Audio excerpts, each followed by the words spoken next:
Le Grand Matin Sud Radio, 7h-9h, Jean-Jacques Bourdin. Il est 8h23, nous sommes avec Arlette Chabot et Guy Carlier.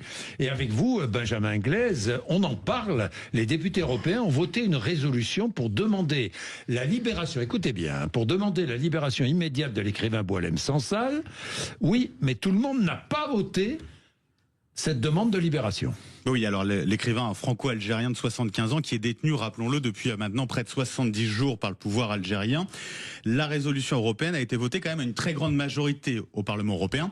533 voix pour, 24 contre. Côté français, c'est là que ça fait réagir.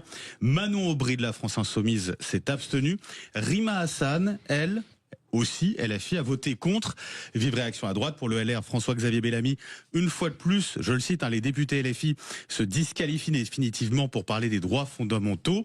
Colère également de Raphaël Glucksmann, eurodéputé PS Place Publique. Écoutez, c'était hier soir sur France 5. Refuser de voter ce texte, c'est cautionner l'emprisonnement, l'arrestation d'un écrivain par un régime qui, par ailleurs, emprisonne beaucoup de prisonniers d'opinion et qui a réprimé le Irak, ce soulèvement démocratique, pacifique, populaire qui visait à avoir plus de liberté en Algérie. Eh bien moi, je crois que face à l'emprisonnement de Boualem Sansal, on doit être unanime pour dire d'une seule voix qu'il faut maintenant le libérer et que chaque jour, chaque nuit que Boualem Sansal passe en prison est une honte absolue pour ses geôliers.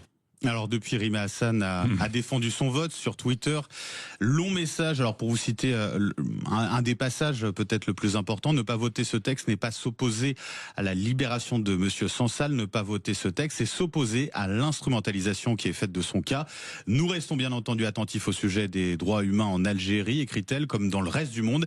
Et j'invite les défenseurs de Sansal à déployer autant d'énergie à défendre les droits humains des Palestiniens. Qu'est-ce que vous en pensez, Arlette Chabot? La position de Rima Hassan? Elle est indéfendable, je pense, parce qu'au fond, elle est comme d'habitude, c'est-à-dire, oui, il y a des gens de droite et d'extrême droite qui soutiennent Boualem Sansal, comme il y a quand même, heureusement, des gens de gauche. C'est un écrivain, il a tout à fait la liberté d'écrire et de dire ce qu'il veut. Deuxièmement, il est emprisonné par et on l'entendait à l'instant, Raphaël Glucksmann, par un régime qui est tout sauf démocrate et démocratique, c'est le moins qu'on puisse dire, évidemment. Et c'est pas parce on peut à la fois défendre Boualem Sansal et soutenir aussi les droits des Palestiniens à obtenir demain un État. Bien sûr, c'est toujours la même chose. C'est l'un ou l'autre, c'est toujours la même chose. Choisissez votre camp. Le camp du bien contre le camp du mal. À force de simplifier de cette manière, ils sont souvent pas dans le camp du bien, on va le dire comme ça, chez les Insoumis. Guy Carlier. Quand Benjamin lisait le tweet de Rima, je me demandais à quel moment le mot palestinien allait arriver. Parce que forcément, il allait arriver. Parce que forcément, quel que soit le sujet dont on traite le LFI, le mot palestinien va arriver pour des raisons démagogiques, électorales, tout ce que vous voulez, mais qui ne sont jamais le reflet d'une analyse objective. Et là, en l'occurrence, c'est le cas de cet homme emprisonné, qui a évidemment aucun rapport avec la cause palestinienne. Oui. Rima Hassan, que j'inviterai, parce que je sais qu'il y a débat. Qu'est-ce que vous en pensez? Est-ce qu'il faut l'inviter? Je pense que oui. Moi, je suis contre l'interdiction ou... l'exclusion, voilà, je cherchais le mot exclusion, voilà. On s'exprime, qu'elle s'explique, parce que, en fait, elle dit, mais ça n'a rien à voir avec, au fond, la liberté, d'accord. L'inviter pourquoi pas la mettre devant ses contradictions. Oui. Puis quand la gauche ne défend pas la liberté d'expression, je trouve ça très grave. Il n'y a pas eu beaucoup de mobilisation en France, c'est le moins qu'on puisse dire, pour obtenir la libération de Boualem Sansal. Et encore une fois, pourquoi? Parce que la droite se reconnaît en lui, parce que Bruno Retailleau, effectivement, est très dur à l'égard de l'Algérie, mais ça n'empêche pas de défendre la liberté d'un écrivain. Enfin, ce ne sont pas des arguments recevables. Guy Carlier. Sur l'invitation elle-même, il n'y a évidemment pas à hésiter. C'est une élue du peuple.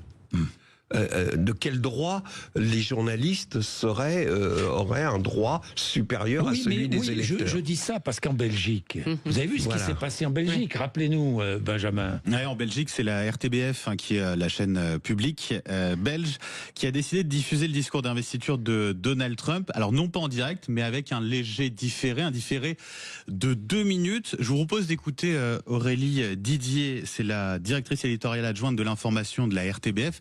Elle s'est expliquée sur ce choix-là. C'est une pratique que nous appliquons déjà depuis de nombreuses années à la RTBF en Belgique francophone avec d'autres médias et que nous appelons avec un terme technique qui s'appelle le cordon sanitaire médiatique et qui nous permet tout simplement d'éviter de banaliser des propos d'extrême droite, des propos d'incitation à la haine, d'éviter de normaliser ces propos. Alors il ne s'agit certainement pas de censure, évidemment que la RTBF ne pratique pas la censure, mais nous ne diffusons pas ce type de propos en direct, nous les analysons et nous prenons le temps de les décrypter et de les encadrer.